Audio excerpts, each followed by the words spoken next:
right, here we are with the Nurture the Mind podcast. It has been a long time since I have brought a guest on the podcast, but today we have the one, the only Kolton Stone, ladies and gentlemen. Now, the whole idea, I think, for me to bring you on the podcast is you have been on an incredible journey over the last, year and 2 months? Am I getting that correct? Yeah, it's almost been a year and 2 months. Okay. So I think that's a really good place to start. What got you kick-started a year and 2 months ago to go on this incredible weight loss journey, basically just getting your life back together after putting on all of that weight? And maybe if we start here, maybe we can try and go back, like how you accumulated that weight. Yeah. But I think this is a good start. About a year and 2 months ago, I saw that I was over 450 pounds. I kind of I didn't really like how I was feeling, looking. I didn't like how I have to shop at big and tall stores. I hated that. I mean, I still do have to shop at tall stores sometimes just because of the clothes. But just seeing that number on the scale kind of kick-started. I was like, hey, I really gotta get into the new habit of what I'm doing. Eat better, not be as fat anymore is what I call it, basically. Yeah.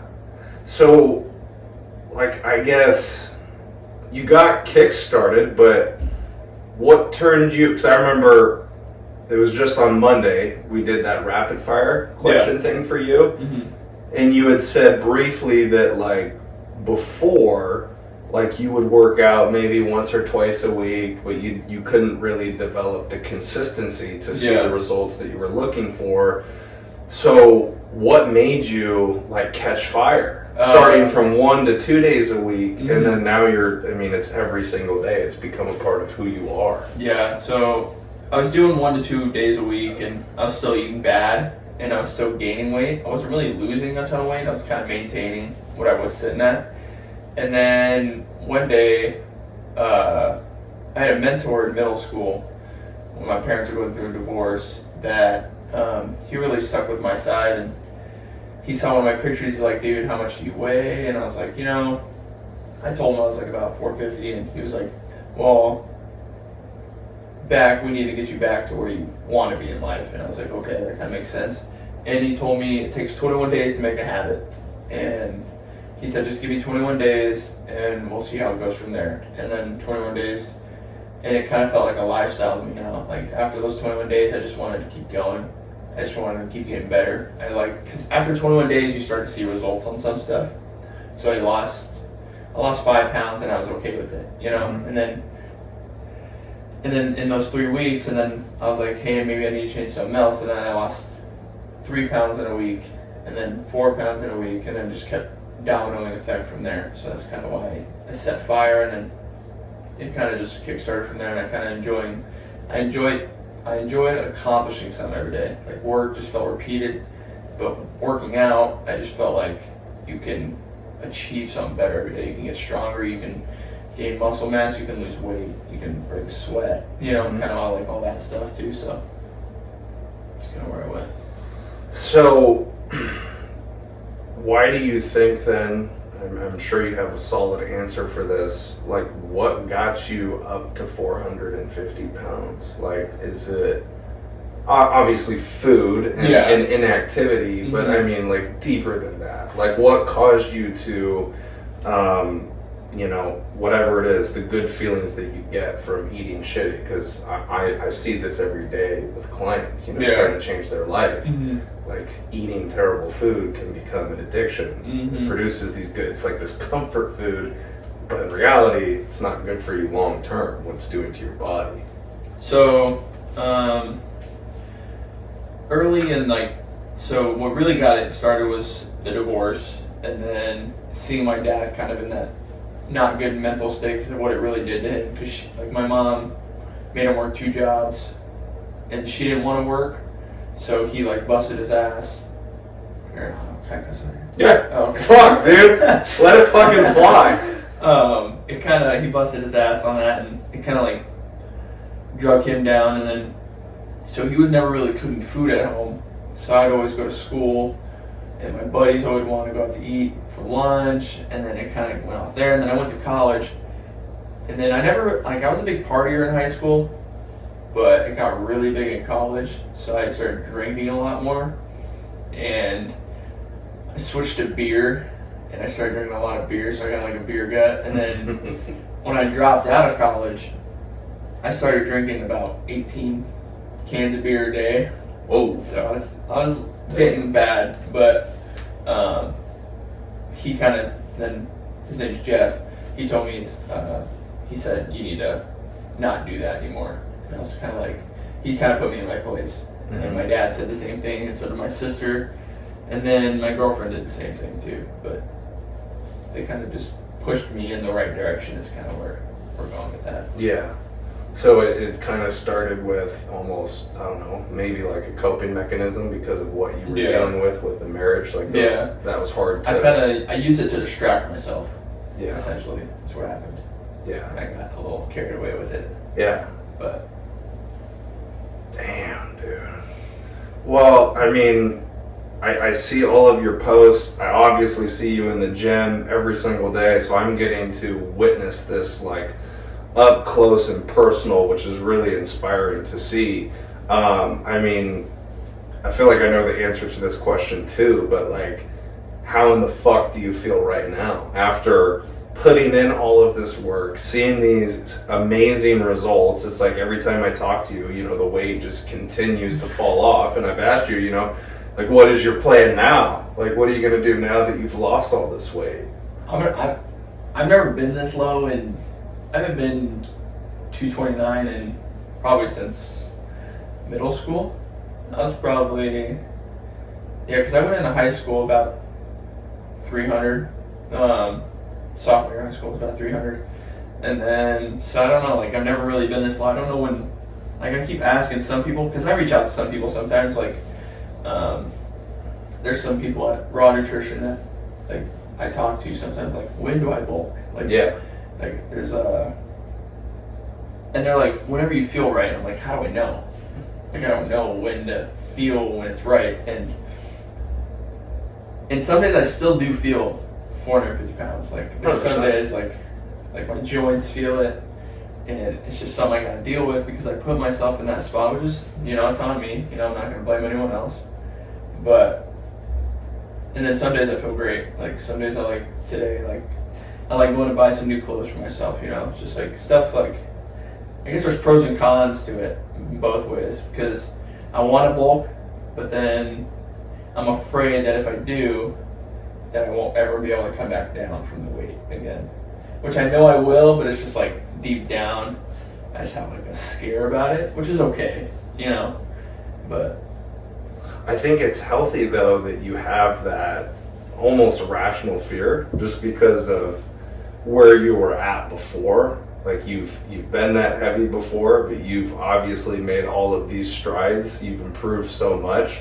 So I think just the fact that you're aware and you have that fear, I think that ensures right there that you will never like balloon again. I think you have actively conquered your mind with all of these results that you've experienced. I don't think, like with where you're at right now, I can't ever see you going back that route. I don't think you would allow yourself. I don't think I could. Yeah, I don't think you would accept it. You know, I mean, once you get that progress, once you get these good feelings, going to the store and getting different clothes, I mean, that's like contagious, right? I mean, there's probably been lull points that you've had along the journey, and you had to figure out ways how to get through those. Like, one of the common things that I hear from clients, and I'd like to get your perspective on this, is like people are saying, well, how do I get the motivation to go work out? Like, I just had a long day at work and I just want to come home and like sit on the couch and watch YouTube or play video games. And I'm like, it's never about motivation. It's about discipline. Discipline is the thing that will carry you so much further than motivation, because motivation is a fleeting thing. There are days where I feel motivated to go do my workouts, but there are plenty of fucking days where I don't feel motivated to go do my workouts. I feel like if you're disciplined, you're motivated. That's kind of why I thought about it. Like, with like discipline, like I think like during a workout, like I'll call myself a bitch. I'll call myself like a fat ass because I know it pushes me to. A lot of times I train till failure, and those words, like I think of like memories, past memories. It's not always good for some people because some people will get sad and they will like leave the gym. Like, I've seen that firsthand. Like there's a guy that he used to go there and then he got sad and he just left. And you just gotta like find what fuels you. Like I get up at 5:30 every morning, go to work, and then I'll come home and go straight to the gym. Like I won't do anything else. Like I'll go home, change, and take my pre-workout and go. Like it's a routine. Like I won't do anything else because I know if I sit down, I'm not gonna get back up. Like I have those things, but like I'm like, it's just like another job to me. Like I have time for that after, is what. And if you really want to change, you will be taking the sacrifices. You will do the sacrifices that need to happen in order for you to change. And if you don't, you really don't want to change. Is what I tell people. Like I never really wanted to. I found out that I never really wanted to change until I actually went and did it. So I always like some of the clients that I have now, I tell them, just give me 21 days. That's kind of what. And if you don't want to do it, then that's kind of on you. Like you got to find what you want in life. If you want to change, you will. That's kind of how I see it. Yeah, it's almost like you almost have to get to such a dark place where you're so uncomfortable with who you currently are, you can't bear it, you can't stand it anymore, that you're almost like forced to make a change. And then the other thing that you said that I think is really important is you've learned how to harness dark energy. Like, yes, it may not work for everybody, the thought process that you go to, but I actually believe that is really helpful. I mean, there's a lot of podcasts that I listen to, like self-improvement podcasts. One guy, Andy Frisella, who's an entrepreneur, and he used to be a big guy and like lost all of this weight. Now he's just fucking jacked. And he has the same philosophy that you do. Like that's the way that he internally talks to himself, and he will literally make up enemies in his head to like go fight against. Otherwise, I don't know, your training sessions would probably not be as intense. I mean, you just said for most things in the gym, you're going to failure. Yeah. And you're talking to that old version of yourself, and you're basically trying to destroy that motherfucker. Like, make sure that old Kolton doesn't even have a say anymore. No, a lot of times, like, I picture my mom in my mind. Like, I think of, like, all the stuff that she did to me and my sister. I think about that 95% of the time. And it just gets me, like, motivated and angry to finish out a set. That's kind of what I think. Yeah. About 95% of the time, so. Yeah. Dude, I dig it. I think more people, I'm not even saying with workouts necessarily, I'm saying anything in life to get you motivated. Like if you wanted to start a business or something, like, you could make shit up in your head, but also I think sometimes, like say if somebody, I don't know if there's anybody like on your social media feed that's talking shit to you about your journey. All the time. You got haters? Oh, yeah. Why the fuck would they hate on you? But the way that, because, you know, I do shit on YouTube, I have the podcast, I get haters all the fucking time in the comments. Dude, it used to bother me in the beginning. I would let those comments get to me, but I realize now that's like the best thing that can, if you talk shit to me, it fuels me. Yep. It brings up that dark side energy that gets me churning. So I don't think people should necessarily run away from it. I think people are afraid of that side. They're like, oh no, I shouldn't have those thoughts. I shouldn't be so hard on myself and call myself a fat bitch. Oh yeah, dude. Well, what else is going to get you going? We're talking about how do you get motivation. That's almost like an area where you could just tap into an unlimited source of motivation. Yeah, I mean, I love the haters. Like, I'm gonna be honest. Like there's one guy for a while. When I was about 300, I was posting like weight loss stuff, and one guy was like, "Oh, you're gonna have all this loose extra skin," and I'm like, "Yeah, I do have loose skin, and I'm okay with it. You know, I really don't care. You know, maybe I'll get rid of it one day, maybe I won't, because it just shows how hard I worked. You know, there's some people that get the surgery, but I don't have $7,000 sitting in my pocket to go pay for the surgery. You know, and a lot of people are always like, well, I'd rather be big than loose skin. And I said, no, you don't. I'd rather have loose skin than be 450 pounds again. Mm-hmm. Like, I wouldn't take that for anything. Like, I'd rather just be who I am now. And I liked who I was before, but I didn't like how I felt. It's kind of, I'm the same person, just a different body. Yeah. You know, so.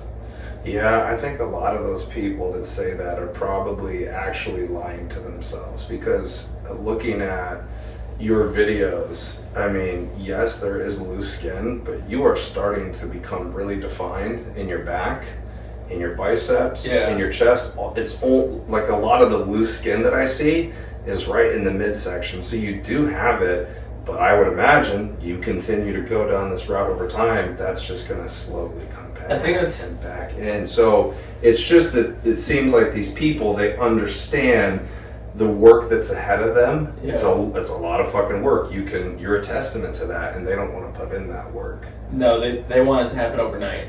Yeah. And they don't want to take the costs that go. Like, I don't do a lot of stuff anymore because I don't hang out with a lot of my friends, because I'm like, hey, I got this is what I'm dedicated to. Like, this is like something I put myself into, and then it's something I'm going to get myself out of. So I'm going to go to the gym 7 days a week. I'm going to go run a 5K every Sunday. I'm going to do this, I'm going to do that. I'm going to eat better. I'm not going to go out to eat all the time.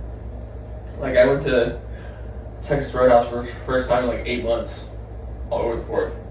I haven't like eaten out in forever. Mm-hmm. And if I do, I just make it at home, and I can make it healthier. Mm-hmm. Just because, why not?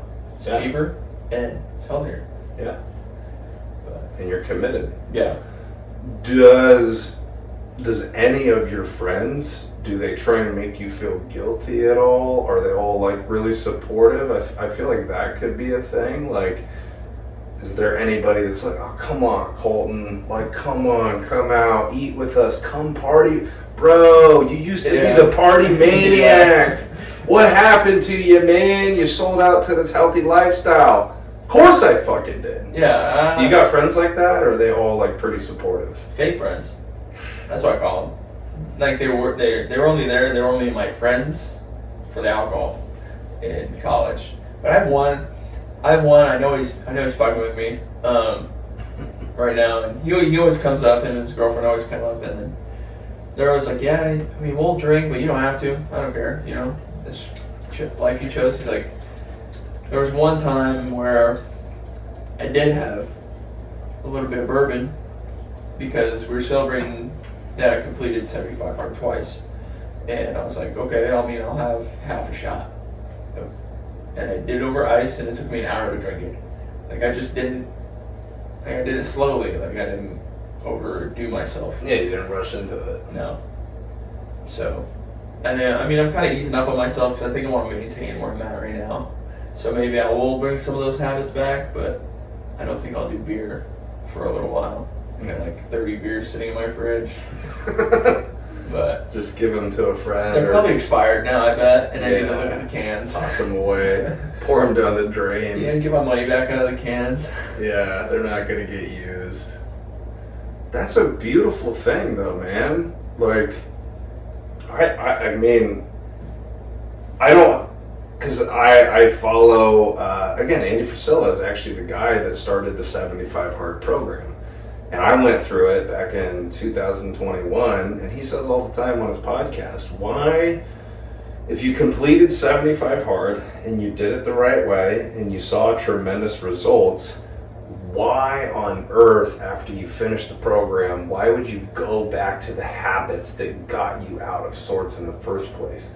And to me, you know, I see that with people, and they like complete the program, and then they go have fucking McDonald's, and they have like a pop, and then they start drinking, and it's like, I'm all for celebrating certain occasions, but it just seems kind of odd. Like, you just spent all of this time to get away from that shitty behavior, and then people will immediately jump back to it. And I think that's what's awesome about you, because we've had conversations in the gym and I'm like, bro, go get a fucking pizza, go get a cheeseburger, and you're like, no, I can't do it, right? Like you're not even interested in celebrating in moderation. No. We're trained as personal trainers, like in the script, when we're trying to bring on a new client, like a prospective client, and we talk about the nutrition portion, we're advised to say 80 to 20. That's the rule. Like eat healthy 80% of the time, and 20% of the time you can kind of fuck off and eat whatever you want. I kind of think my fuck offs are my sugar-free Jellos. I kind of think they are. Even though there's 10 calories in it. Yeah. I'll eat 2 of them. That's kind of my treat. Fuck yeah. I mean, that's kind of what I do at the end of the night. Just because I'm like, hey, I still have like 150 calories left. What am I going to do with that? All right, I'm going to have 130 left now because I ate 2 sugar-free Jellos. Kolton's going buck wild right now. Getting crazy. Yeah, but I did for a little while. I was doing like, who's that? Lily's makes like low sugar, like 0 sugar, like chocolate chips, and I measure out half a serving, and I do that. That was kind of like my fuck off treat for the end of the night. But I don't really like find like a passion to have sweets anymore. Like I used to be really big into Yasso bars, but now it's just sitting in my freezer. My girlfriend eats them half the time. I'm like, I don't want one. I'll have some fruit or something. Healthy sugars, there you go. Yeah, that's kind of, strawberries are my big late night cravings too, so go through a box of strawberries. Yeah, and again, man, I just think it's a testament to the fact that you understand that this is like a long-term game, and you were serious from the start about changing your circumstances. Like you said, you probably struggled a little bit in the beginning, wasn't taking it super seriously.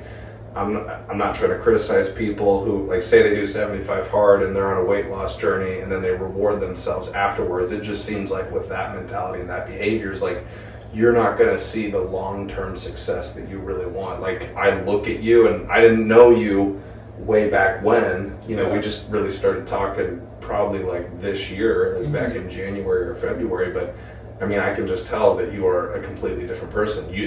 Part of like not enjoying that moderation or not having sweets, not drinking, not loading up on carbs is you're like, no, I have really changed my life. Like those things, they're not even like attractive to me anymore. They don't even lure me in like they used to, because at one point you probably had 0 self-control over what you ate, and now you're like, I mean, I could look at that thing and then just turn away. Yeah, I can do that with pretty much everything. Like if I'm not hungry, if I'm not hungry, I'm not gonna eat. Like if my girlfriend gets some, like we were really big into crumble cookies. That's when I was really big, and we would go every week, and I just devour the fuck out of cookies. And like I don't want 6. I want like whatever the biggest box you can get. Just give me fucking 2 of each. And then Hertz Donuts was right there too, and it just went downhill from there. And I always loved the monster cookie donut that they had there. Yeah. But the sour gummy worm, and just like I can think about that stuff. Like I want it. Like I really want pizza. I really want like sweets, but I'm like I don't need it. Like my body doesn't need it. Like I can live without it. Like I can just go eat some fruit or something. Yeah. But one day I'll get to moderation where I can actually maintain some of that stuff in my actual lifestyle again. Yeah. It'll come back at some point. Some point. Yeah. Maybe in like 10 years. 10 years from now. That'd be amazing. You could wait that long before indulging. I probably could.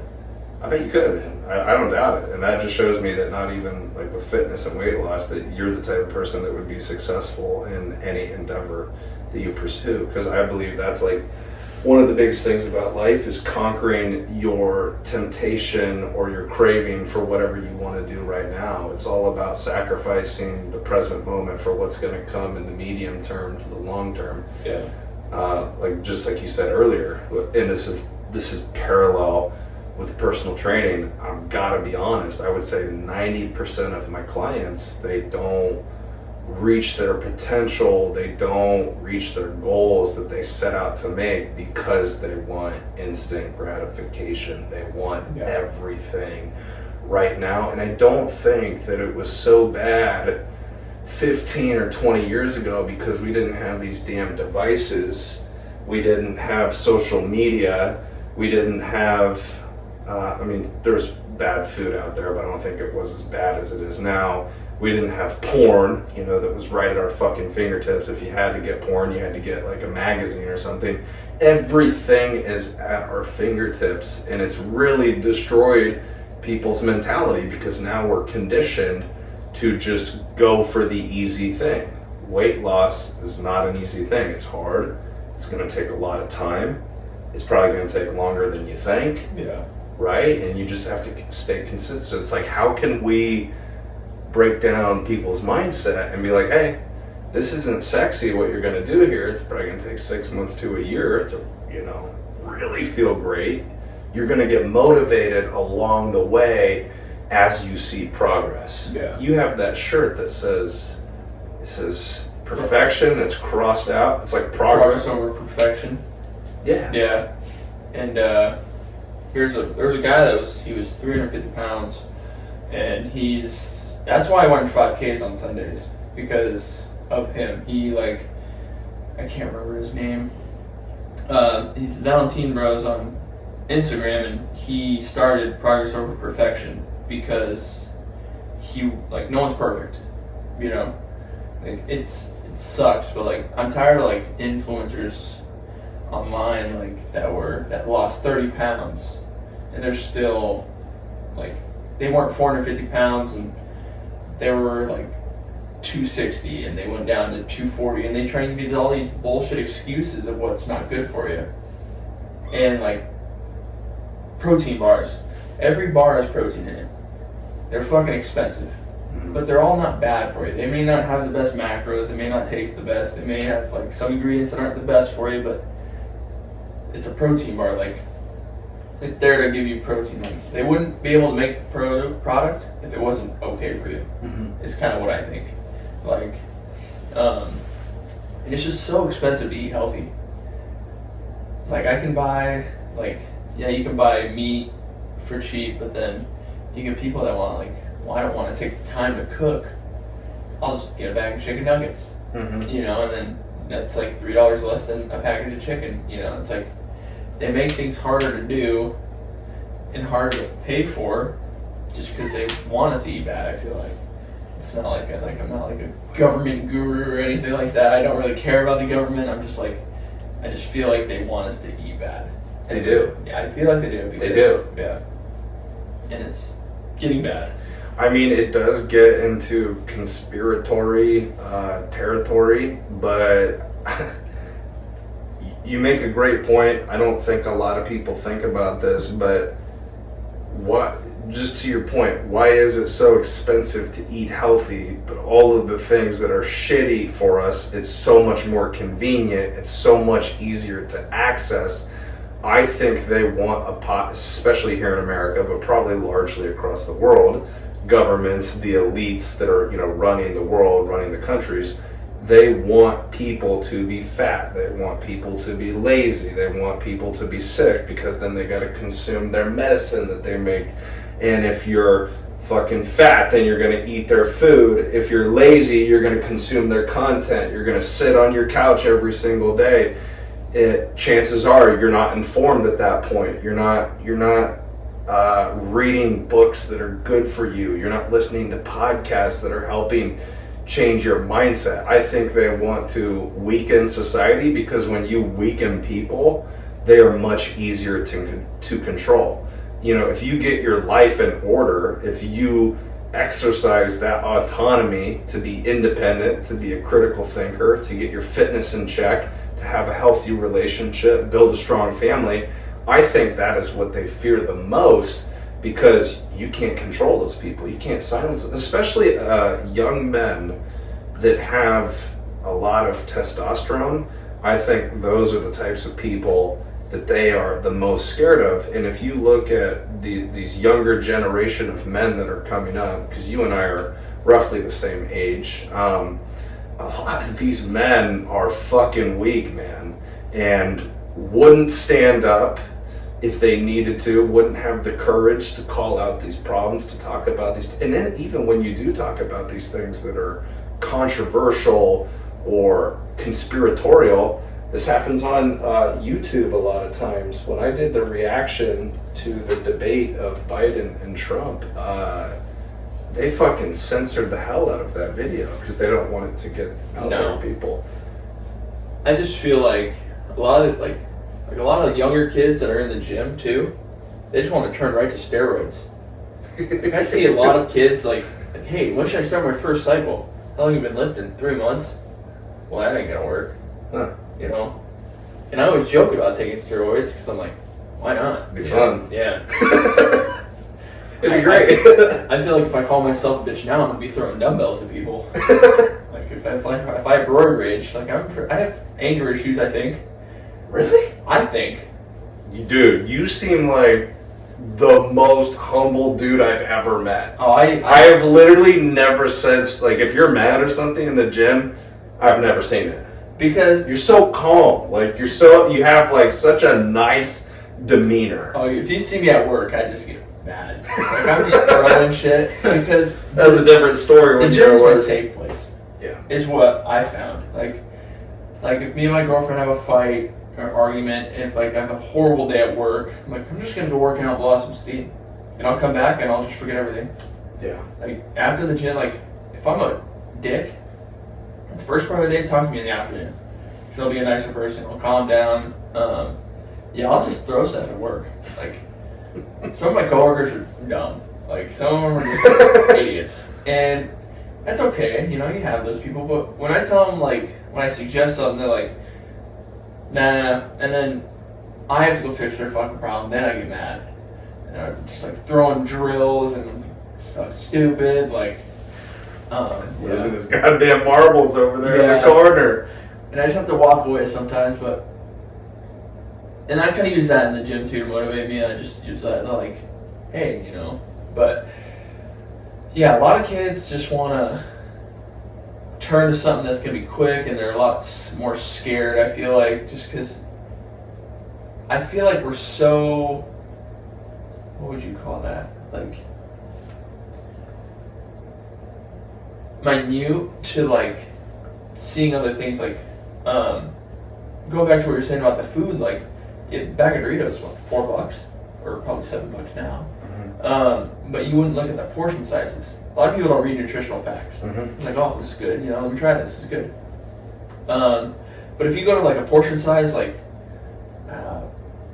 probably Italy or France, they're fucking tiny, because that's an actual portion size. But I bet you can ask for an American size, they'll bring you fucking. Because we don't moderate anything. Like everyone just wants to eat what's nice, what's good for. Like, you can eat a whole bag of lettuce, and it's 35 calories.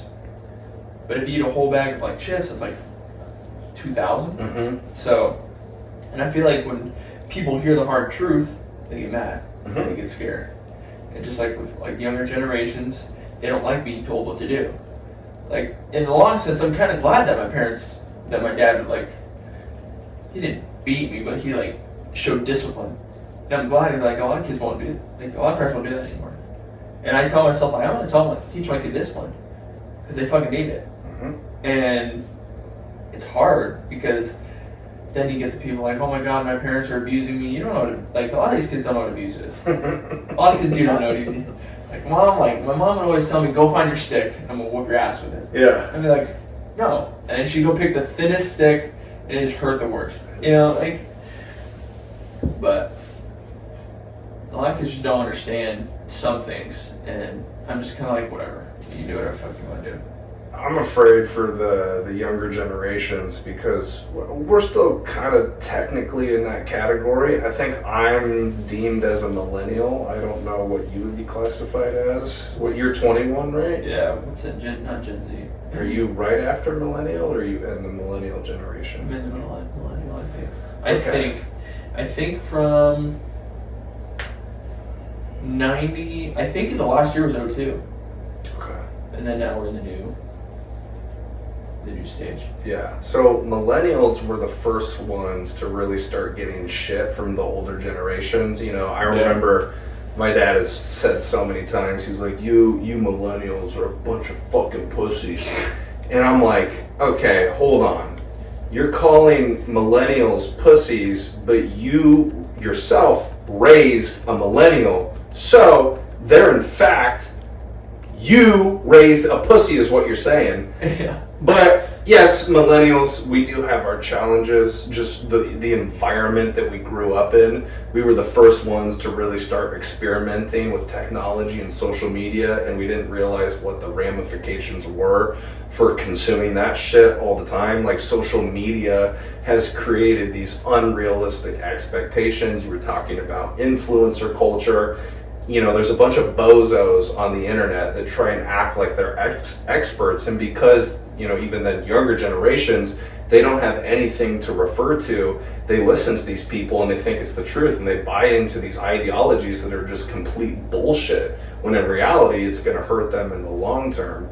But I do very much worry about the younger generations, because now you have powerful forces like AI, where these kids can get on Chat GBT or whatever, and they can type in, you know, whatever their research project is, and the whole thing will generate an entire paper, and they didn't have to do any fucking work. Like, you just see the younger that these generations are, the more and more they think that they're entitled to something. Yeah. And it's like, that is not how the real world works. And then also, like we were talking about, instant gratification. You're just going to come in and start lifting for 3 months, and then you're going to get yourself on roids.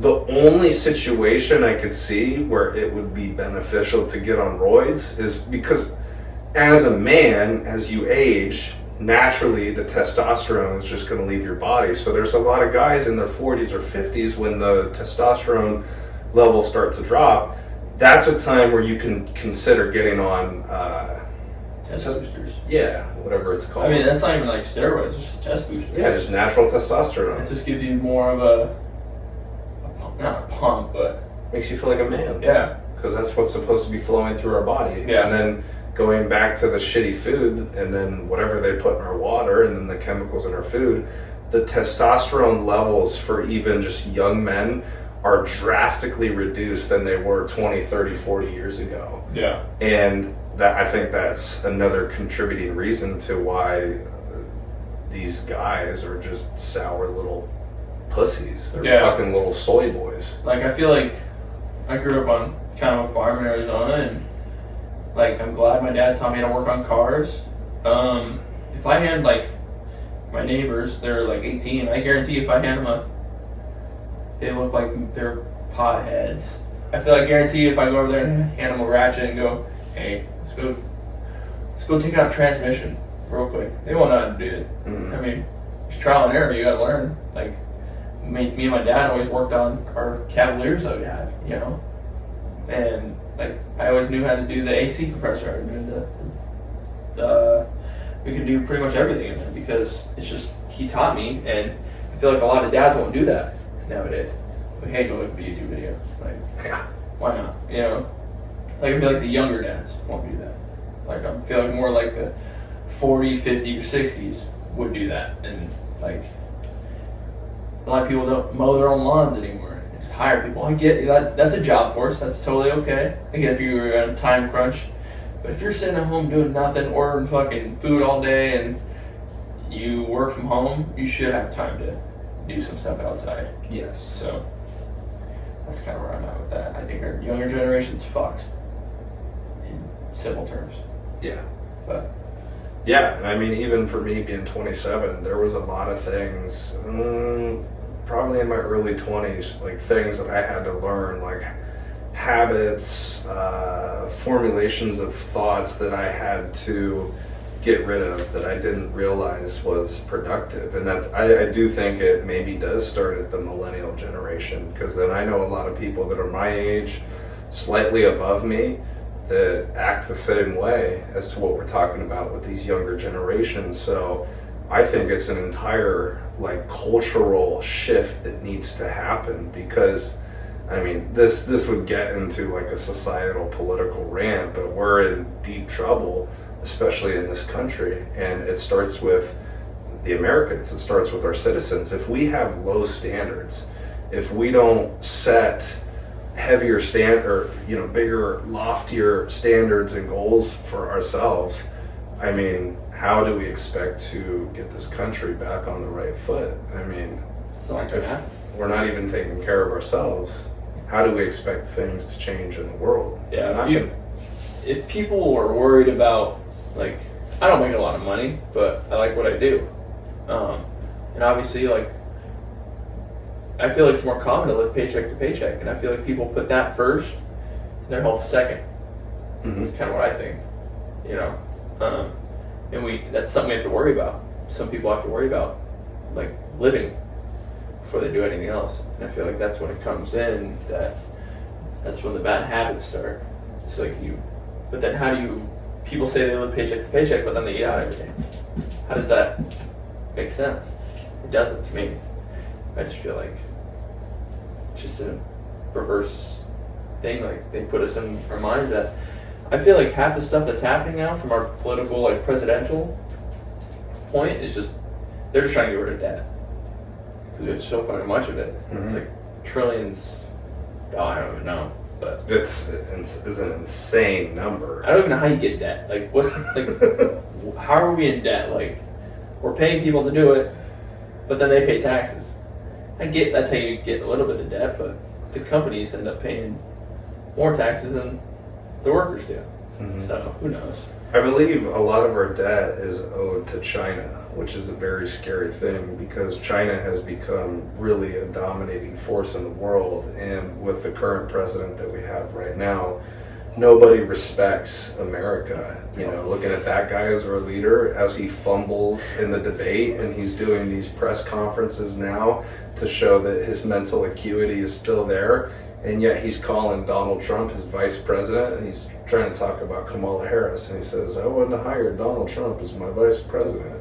It's like, there's been too many of these moments to say like this, oh no, it's not happening, you know. Yeah. He's there, he's mentally fit, and so it's like, if this man is that bad in front of people, the debate with Trump was literally set up for the guy to win. It was at CNN, that's his home turf, that's a left-leaning media, and he fumbled the fucking ball.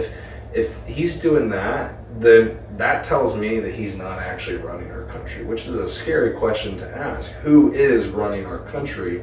But to your point, we are not respected by anybody out in the world. Our debt is owed to China, and I think they would love nothing more than to eventually take this country over. And every decision that Biden has made, or if it's not him, if it's in his administration, it has literally undermined everything that we have come to know about America, like what America stands for. Like, Trump leaves office in 2020, Biden takes over during the span of COVID, they're printing all of that money, that makes inflation worse. You don't always see the cause and effect ratio until a long time after that, but inflation has definitely not helped the problem, because now our dollar is worth less. We don't really have the spending power that we used to. No. There's so many things that go into it. But it's just a giant domino effect. And I feel like with that younger generation, like with like that stuff happening and like COVID, I think COVID was a rough time, but now no one wants to work. Even though COVID's not real anymore, you know, it's not even classified as a disease anymore. It's just no one wants to work. Like, that's what the younger generation's bad, because if I didn't go to college, I probably would have just joined the workforce of construction, because it's what I want to do. It's what I'm working towards right now. And that's no one's dream job, but that's mine. You know, like if you go ask like a 15-year-old right now, like, what's your dream job? Oh, I want to be in the NFL. Oh, I want to be president. Oh, I want to do this. I want to be an influencer. Yeah. Oh. Yeah. You and everybody else. Yeah. And I just, like, half the time, like, I feel like being an influencer is, like, kind of a waste of time. Yeah, it is. I mean, if you're doing it part-time, that's fine, you know, like, but you gotta put your needs first, and you can do that stuff on the side, like a podcast. I mean, if that's really what you want to do, like, fucking do it. Mm-hmm. You know, but if you're telling me that when you're 15, I gotta believe it when I see it. You know what I mean? Like, you're doing podcasts now, and if you really, like, I love it, you know, keep doing it. Keep doing what you're doing, you know?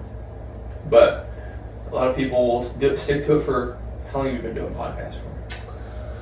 I started my own podcast to start 2020. So I dropped my first one in January of 2020 before the pandemic. And then before that, me and my best friend Dakota, there for a time, we had like a dual podcast, but we were like very sporadic with dropping videos and whatnot. So I'd say consistently, now we're in the summer, so 4.5 years. Yeah, and I feel like influencers will say, here, I'm going to sit here and do this with you. They'll do that for 3 months and then stop. Mm-hmm. And then they want to say that's their dream job. You know, they're not putting the time in, so it can't be their dream job if they're not willing to put the time in for it. Mm-hmm. It's just kind of how it is, you know, like, I'm putting the time in now at my other job so that eventually I can move with my girlfriend. I can move wherever she goes, and I can pursue my dream. Because you got to start young, and then as time goes on, not everyone gets that one break. Like the Hawk Tua girl, whatever the fuck. I don't know, who knows? She said one fucking 2 words, and then she's a millionaire now. And you know what's crazy is, again, it's a sign of the times. You know, it pisses me off that she's gotten famous off of that, but it also doesn't surprise me that our culture values things like that. Like, a lot of times you hop on YouTube and you look at the shorts, or you go on TikTok. I do like TikTok to a degree, but just some of the videos that blow up, it's the most mindless content that you could ever consume, but those things get pushed. But if I talk about the debate, if I talk about how our sitting president is compromised, that gets fucking like shadow banned to the point where it's not getting pushed out as much and people can't see it as much.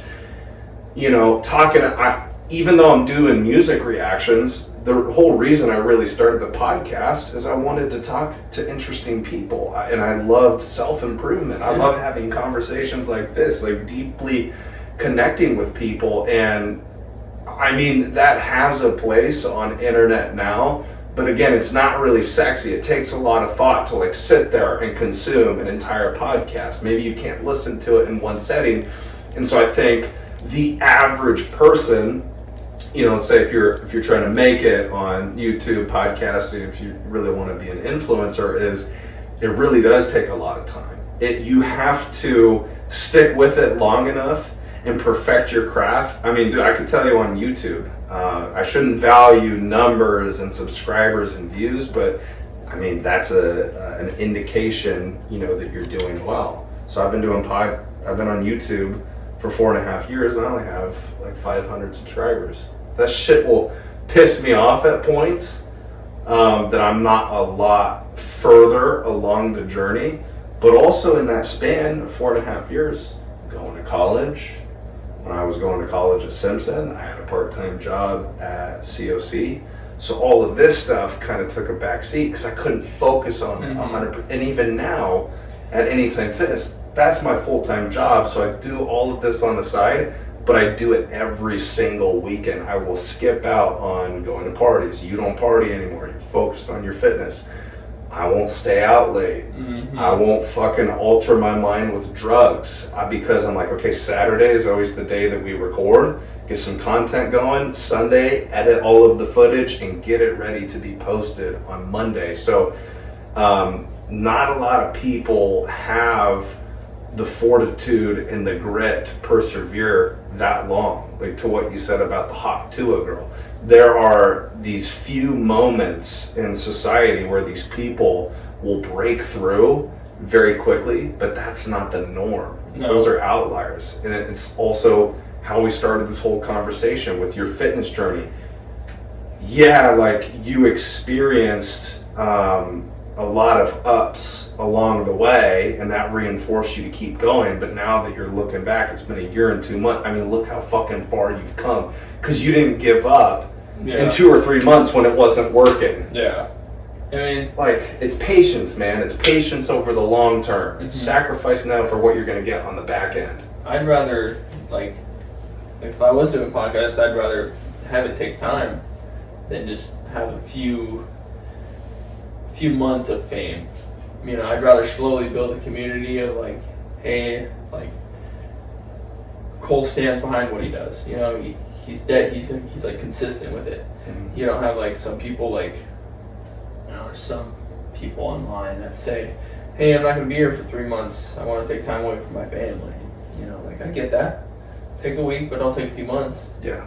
You know, I don't think you're going to be visiting your family if you live in Florida and they're in Arizona. I don't think you're going to be there for 3 months unless something dramatically happens. Yeah. That's completely different. But you know, I'd rather it being a slow success than a quick success.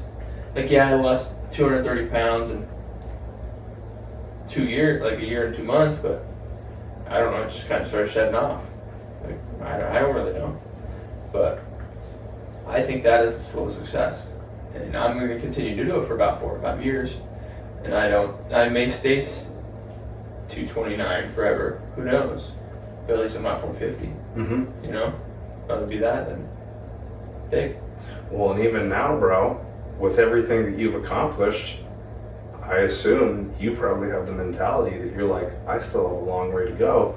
And 2, it's amazing you dropped all this weight, but now can you maintain? That's the thing you're worried about. Yeah. You're like, when is the time where I feel right to bulk? So even though all of these things have occurred, you're like, there's still more work to do. So to your point of like doing it long term is, I think when you stick with something for the long term, whether it be your weight loss journey, fitness, podcasting, whatever, it teaches you so much more skills than what you would get if you just fucking blew up right away. If you had like a few videos that went viral, you know, or I don't even know how this would work with weight loss, but this would be unhealthy, but if you lost like 40 or 50 pounds in a month, I'm sure people have done it, but it's an unhealthy way to do it. If you do 14 times 220, what is that? About, I was losing like 30 pounds a month, 30, 40 pounds. Okay. So, I mean, I gotta do the math. What was that 220 by? I'm gonna quickly check and see if this is still going. Fuck yeah. I don't know, it's about 15 pounds a month. So yeah, I kind of get what you're saying about that then. But yeah, like I saw this video today on TikTok. He was 418 pounds in April, and he was 318 in July. There's no way you can lose that much weight that fast. No. Unless you bullshit me or you're like not eating. Yeah. Like I started at 4,500 calories. Right now I'm eating about 1,800 to 2,000. You know, but I snack a lot. Like, but that intake could be sugar-free Jello, that's 10 calories. Fruit, like I ate 2 cuties, that's 60 calories. You know, it's just, you gotta like, moderate stuff. You know, you can't just not eat. Like I had one guy, he's like, yeah, I'm gonna try eating 1,300 calories a day. I said, no, you're just gonna die. Yeah. You're gonna starve yourself. You can't survive on that. Like, and there's some days where I don't.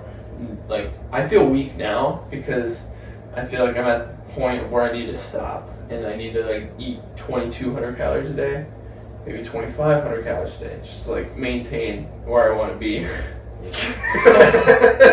I'm just trying not to laugh, man. My cat's getting in your fucking ear. But I just feel like when I see stuff like that, I'm kind of like, is this real? Like, is he just doing it for views? Like, I have some pictures to show, like, some people are like, no, you didn't lose that much weight. I was like, yeah, I kind of did, you know? Like, I have some pictures that show, like, my fucking scale doesn't go up to 450, it goes up to, like, 440. And I knew, like, when I went to, like, I had to get a DOT physical at work, the scale was at 600, it was 455. And I was like, yeah, that's really when I really need to change. Yeah. Like, I knew it was, I don't know if I was really like truly 450, but I was wearing a shirt and socks. She made me take off my pants and underwear. She made me take off my pants, all that stuff, and I was like, there's no way that these clothes are more than 10 pounds, right? Mm-hmm. And that's kind of when I knew that I was like, damn, I really need to fucking change how I look. Because like I felt like shit, you know? Mm-hmm. But yeah, so. Yeah, I think like the point like I was trying to make is just that, you know, doing something for the long term, I think it just helps you out so much more in terms of the skills that you will build long term to have that type of perseverance. The person that loses a lot of that weight quickly but then doesn't stick with it for the long term, and then eventually they put the weight back on, they can't keep it off forever. Or the person that blows up on podcasting with 1, 2, 3 videos because maybe they got some all-star guests, like maybe they had Drake come on for the first one, and then it was like Kendrick Lamar, and then it was, you know, whoever's hot right now. What type of skills do you actually build if you get success right away? You're going to take it for granted and you're going to be like, oh, well, this is just how it's going to be. Well, what are you going to do after that? I'm just using the podcast example because that's the game that I'm in. What if you don't have those guests? What if you decide to make some content on your own and it doesn't get as many views, likes, shares, subscriptions as you thought? So to your point, I just think the long-term route, that is probably the best way to go. It is just really rough because, of course, if you're doing anything for the long term, again, speaking for myself, you're going to have so many points where you're frustrated because you feel like you're not getting anywhere. You feel like you're not. It's analogous with weight loss, although for you, I mean, it seems like it's been pretty rapid the longer that you've stuck with it. But there certainly have been ups and downs, and then some periods where things were stagnant and you plateau. That's just a part of life. That happens in anything that you do, and then you got to figure out, okay, why am I stagnant? Why am I in this plateau? When it comes to weightlifting and fitness, what can I change up about my workouts? You know, am I being great and disciplined with my food intake? You have to get through those lull periods. Those are going to come up. Yeah, and like inevitable.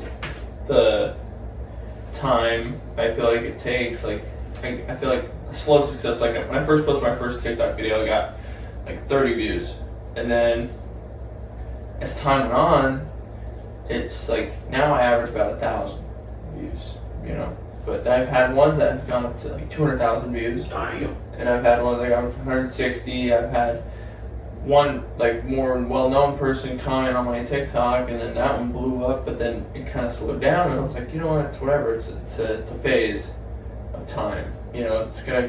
And then that's when I started getting 300 views again, and then now I'm averaging about 1,000 to 10,000. You know, it just depends on. So you got like. I feel like sticking with it is more. It's better for the long run. I feel like if you just slowly build your community, and then I'd rather have a slow building community than just instant fame. Yeah. Because like then you got people that come with all this money, all of a sudden that like get all this money, and then they just splurge, and then that's how people end up broke. Mm-hmm. Because yeah, I'm broke now, but maybe later I'll be up. I don't know. I think you will. I think both of us will. Yeah. I think it's just hard when you're in that phase of building, and we don't get it preached to us the right way in society. Again, going back to instant gratification, everybody expects things to happen just right away, and things that could just fall into their lap. It's like, who knows, man? Setting yourself up for the future monetarily, who knows? That might take you like 10 or 15 years. Yeah. But wouldn't you say once you're through those 10 or 15 years that it was worth it? And all of the lessons that you obtained and all of the skills that you built, like it was all worth it, because now not only have you experienced monetary success, or you have a big following on YouTube, podcasting, you've lost all of this weight, but now you know that you'll be able to maintain it, and you'll be able to have more and more success with whatever you do in the future. I mean, I don't know. I'm just the type of person where it's like, I'm never satisfied with what I've accomplished before. I'm always like ready for the next thing. And you know, some people might look at that and say, oh my God, that's fucking toxic. That's unhealthy. Where are you at?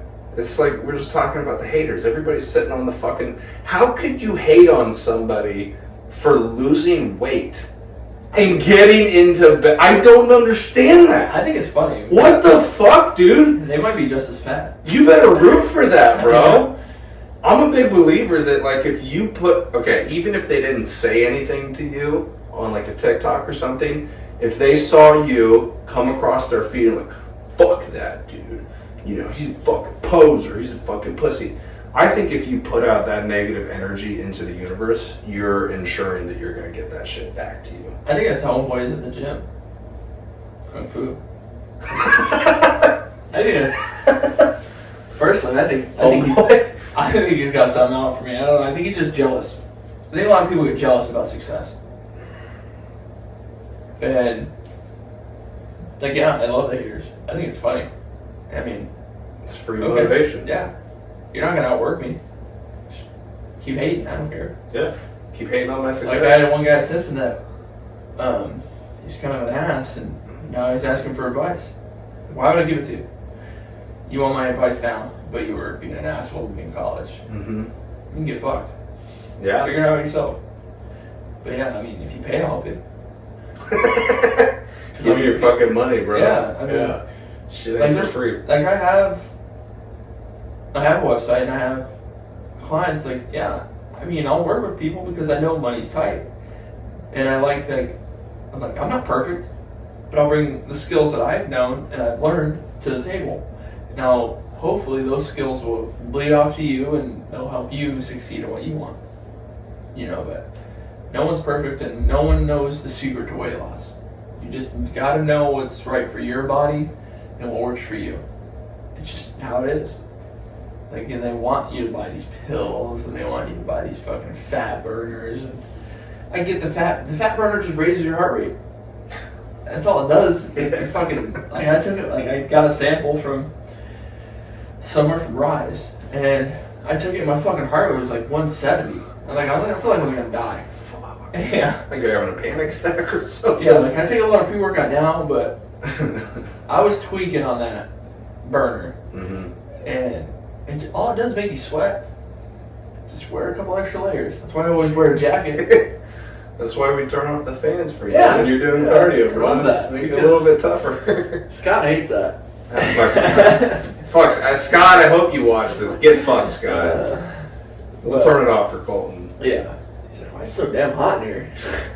You look up, the fan's off. It's right above your head, dude. Fuck. But... Well, dude, we're getting close to an hour, so we'll probably have to cut it here. I have a few more questions that we didn't get over, so I want to ask these few before we dip out and go play basketball. Okay, so one thing that I thought of as well is, like, because you've been doing this for so long, we have this idea of longevity and sticking with something for the long term. I get this a lot of times in YouTube, podcasting, where I lose that motivation, I lose that drive. I'm like, what am I doing this for? But I keep showing up. There's something inside of me that will just not allow me to quit. So my question for you is, like, okay, you have lost all of this weight, you've been kicking ass for like a year now, like, and maybe you don't experience these moments, but I have to imagine that you do, because we're all human, we all have these moments. But, like, if you go through a period where you're like, fuck, man, like, yes, it's amazing, you know, I've been doing this for a long time, but, like, do you have days where you're lacking that motivation? You've said, like, you have the thoughts where you just want to sit there on the couch after work, like, what in the fuck keeps you going? Like, what motivates you? What drives you? How do you get through, like, those moments where you're like, dude, I'd rather do anything else? I just like doing it. I mean, I like I said, like, I feel better after. So, and there's some days where I'm like, man, it's fucking low. Like, this workout's gonna suck. It's fucking legs. But I think when people say, hey, you're doing a great job, like, I think that's why, like, when people truly compliment someone, it, like, brightens their day. Like, I always, like, when I see like my girlfriend's mom, she says I always look great. But then when I was bigger, but then when I really lost weight, she says, holy cow, you look really good. Like, I think stuff like that is like, I think about that and I'm like, well, I want to get better today. You know, like I do day by day kind of thing. Like, yeah, like if I'm sick, I'm still gonna go. Like, but I don't have to lift. I can walk. As long as you get something in. Mm-hmm. I just feel like that's what really keeps me going. Like, yeah, I'm gonna cut back here soon because, yeah, I'm physically drained. Yeah, I'm kind of over it. Like, but I just know I gotta keep going because no one's gonna, like, who's gonna push me? And it's gonna be you yourself that will. If you don't do it, then you're not gonna do it. Mm-hmm. If you don't push yourself to go do it, you're not gonna do it. So I feel like the 3:30 workouts that I do sometimes, I'm like, first alarm, just get the fuck out of bed. Because if I don't, I'm gonna sleep till 5. Mm-hmm. I'm not gonna get up, not gonna get my workout done. I'm gonna have to do it afterward. So I'd rather push myself to better myself than not push myself. Yeah. But yeah. And the other question that I had, so I guess I didn't even realize that you had like clients and whatnot that you're working with. Mm-hmm. Like, my question was going to be, with where you're at right now, what is the future? What is the next phase? So this could be twofold here, with what you're doing with your clients and how you're helping them get better and improve their lives, but also with your workout routines. You've been thinking about bulking, you've been thinking about cutting back. What is the next step for you after all of this shit has happened? Next step for me is to just keep going to work, and go to my second job. Like, I want to bulk. I think in the next month or so. I go to New York next week, so I want to kind of see if I eat. I don't know. I'm not gonna really eat bad there. She already kind of told me that we're not going to get pizza, and I'm like, okay.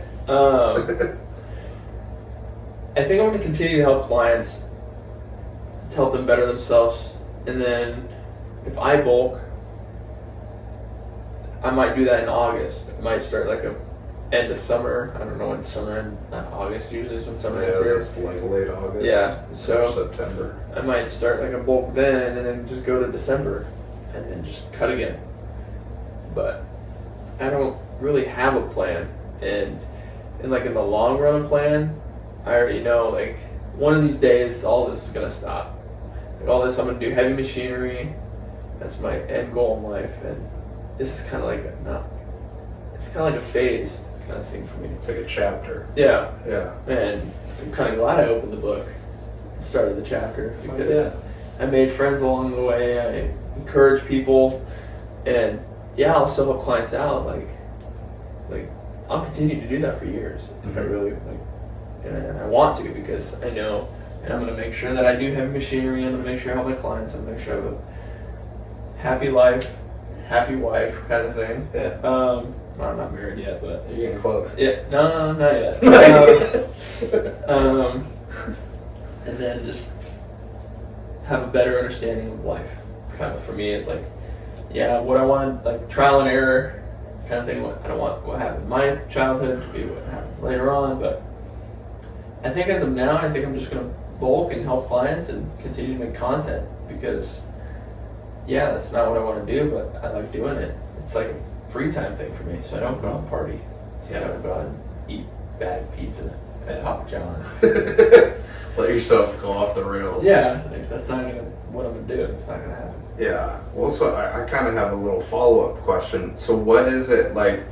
What is your methodology then, like with these clients? So like they pay like a flat fee, or it depends on the type of service that they want, and then how do you coach them? Is it the same for everybody? Obviously, everybody is their own individual. They have different goals. Like, what does that process look like when somebody wants to work with you? So I know I grew up not having a lot of money, so I knew and I never had like a personal trainer or like a motivator in my mind, or like a person that disciplined you. So I have flat rates of, I think it's 30, 30, and 50. So you can do a custom meal plan, a custom workout plan, or both for 50. And I started doing that out as a flat rate of just whoever pays it, pays it. But then, as like time went on, there was some guy, it was like, it kind of made me like go back into reality. He's like, yeah, man, I just can't afford that. And I was like, well, fuck. You know, like, I was that person. So I was like, you know what? We'll do it for free. You know, like, if you truly want to change, I will work with you. Because I'm not perfect. I'm not going to charge $300 out the ass for like some people do. You know, I'll charge 30 is like my flat rate. People tell me to raise it. I'm like, no. I mean, like, I want people to be happy and not break the bank doing it. You know, like, I'm not here for the money. I just do it for documentation, kind of thing. Yeah. You know? Like, if someone really wanted to pay $10, okay, $10. Yeah. But I'm not gonna. I don't think I'm gonna do it I don't think I'm gonna charge them every month. Like, I'll give them an 8-week program for $30. Yeah. You know, why not? And then I got a guy named Matt right now. Like, I did a FaceTime video call with him. And I asked him, like, hey, you're getting in the gym. What do you think your maxes are? Like, what do you think you can do for? And he's like, yeah, I can do bench for 150 for 3. So okay, so you don't do one rep max, so your one rep max is probably 180, like 185, I bet. And I said, all right, so we'll do 3 sets of 5 for 6 reps of 135. You know, and then that's how you. And then I sat down with them. And it's like a 2-hour FaceTime video call, but we both made time for it, and we both sat out a solid workout plan. And I kind of go off of body type. So he had the same build as me. Like, he's not as much as I weighed, but he had the same. And when I was 380, that's what we looked like. You know, I was like, this will work for me. And I said, if this doesn't work, come back to me and I'll change it. We'll change it up and we'll get you right. It's in the long run. Like I said, like, I'd rather have someone be happy and not break the bank and like be able to do other things in life, like be able to go buy groceries, you know, like healthy groceries instead of spend $300 on a meal plan. Yeah. So, and $300 a meal plan, someone doesn't make it for you. You still have to go buy the damn groceries. Mm-hmm. Like those meal prep, like, packages, like, those are only like 400 calories, and if you're trying to eat $6 a meal, like, I'd rather make that shit myself and watch a YouTube video on how to make it. Mm-hmm. But, and then I helped him with like nutrition as well, and we kind of sat down, like, I'm not a nutritionist, I'm not a certified nutritionist. I don't know, you know, I just know what worked for me, and he's like, yeah, man, that kind of makes sense, but I'm just not in it for the money, I'm in it for not the fame, I'm just in it to help others, because I want to inspire others, and I get a lot of inspirational, like, people say, hey, thanks for inspiring me, like, yeah, I'm in. That's why I'm here. Mm-hmm. Like, I'm just not there for other reasons, I'm just there to inspire people. Yeah. That's why I started posting. Yeah. Just because I want to help others. And it's just amazing, man, because if you really wanted to, I mean, maybe not $300, but you could definitely price gouge people because of the simple fact alone that you have the experience and that you've gone through it. So people will be like, okay, he knows what he's talking about, so I am willing to pay that much money. So the fact that, like, you have that on the table and you say no to it is amazing. Yeah. Right? It just shows your character, it shows your ethic, your morals, your values, that you're not out here like trying to smooth one over on somebody, you're not trying to sell somebody. You've been that person, you want to help people. If these people are typically younger, but even if they're older and they're in a financial bind, because like we were just saying, it's so hard to operate right now in this economy. There's not a lot of flexibility for people, and then also younger people. It's really hard for them to get ahead because they're so tight on their finances. So you're really helping people out in a lot of ways, and I think that's awesome. I try and preach this message to really just anybody. You do not realize how many people you can impact and I'm not even saying from like the whole fitness thing or podcasting and YouTube. I'm saying like just being a fucking good person and trying to help people out. And I'm with you, man. The reason that I do personal training, the reason that I do this is when I get those people that I've worked with, that I've helped, when they come up to me and they say, dude, you have really helped me. You have helped change my life, inspire me. you may not realize, but you've done a lot for me. And I'm like, dude, that's like the best fucking feeling in the world, is getting that confirmation and that validation. And that is honestly the fuel that drives me. And I would assume the same with you. Yeah. Like, there's nothing better. No, I love the compliments. Like, I don't remember her name. She's kind of, I think she's not scary, but she scares me. The couple that comes in together, the guy who wears the sit on my squat on my face shirt or something like that. Oh, Jason and Kendra. Yeah. She when she complimented me one time, it was like heartwarming. I was like, thanks. You know, like that kind of people seeing. Just some people are a little scared to say stuff sometimes. I feel like, but and then like that just like was like a boost. But I just like that stuff. It's just nice. So. She is kind of scary, though. I know what you're saying. She's kind of intimidating. Before I really got to know who she was, I was like, fuck, dude. She would probably beat my ass. I was like, I do not want to interact with her, because she's just, like, in the zone every time she's working out. But, like, her and Jason are some of my favorite members. Yeah. Like, they always come to boot camp, and I love Kendra's mentality. She has the same mentality as you. She's like, this is my escape. This is my peaceful place. This is where I come and I just fucking attack my demons. And I mean, dude, it seems like every single workout she's given 110%. Oh yeah. And I can't even say that for some of the people that are like super fit in the gym. Like they come in and train, but they're not really trying to push themselves. No, they don't do their cardio. No, they're slacking off. You gotta do cardio every day. 30 minutes. Yeah. That's it. Sam Sulek says, do your cardio. What? Sam Sulek always says, do your cardio. You always gotta do 30 minutes. Yep. Don't be a bitch. No. Do your fucking cardio. Yep. Turn the fan off. Yeah. Put on the sweat. Put on a sweatshirt. Yeah. Maybe wear like an 80 pound weighted vest too in the process. Yeah. Why not? That's my favorite type of workout, man, is doing a ruck outside with the weighted vest. Yeah. Especially this time of year. Oh man. You love it in Arizona then. I thought about moving down there for a while. Did you? I'm actually from Arizona. I was born there, lived there for 3 years, and then we came back to Indianola, that's where my parents are from. And Yeah. my mom was homesick. Always gets you. And I'm like, man, there's mountains out there. There's a lot of places that you can explore. I love Iowa. Don't get me wrong. I love Iowa. Cornfields here. You're fine. Yeah. Fall and like spring can be good, but man, it gets really hot in the summer with the humidity, and then the winters are brutal. I love winter. You do? Yeah. I remember I had to push a guy out at the gym because his car was stuck. Yeah. All right, man. Well, it's been a great conversation with you. Thank you so much for coming on the podcast. Before we dip out, how can people find you on all of your social media platforms, but the website that you were talking about, just like list that out real quick.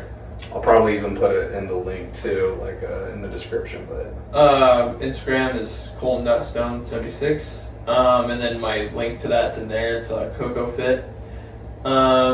And then TikTok is Kolton Stone. I don't really do Twitter. I don't really do YouTube yet. I want to start doing YouTubes.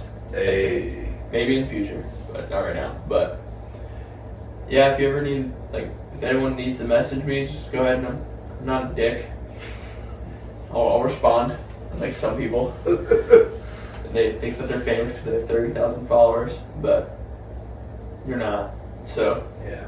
just hit me up, and if you ever need help, just let me know. That's kind of how I am. Fuck yeah, dude. All right, guys, we're going to get out of here. We're going to go play some basketball. Colton, thanks for coming on, man. It was fucking awesome. Yep. See you guys. Bye-bye. Bye.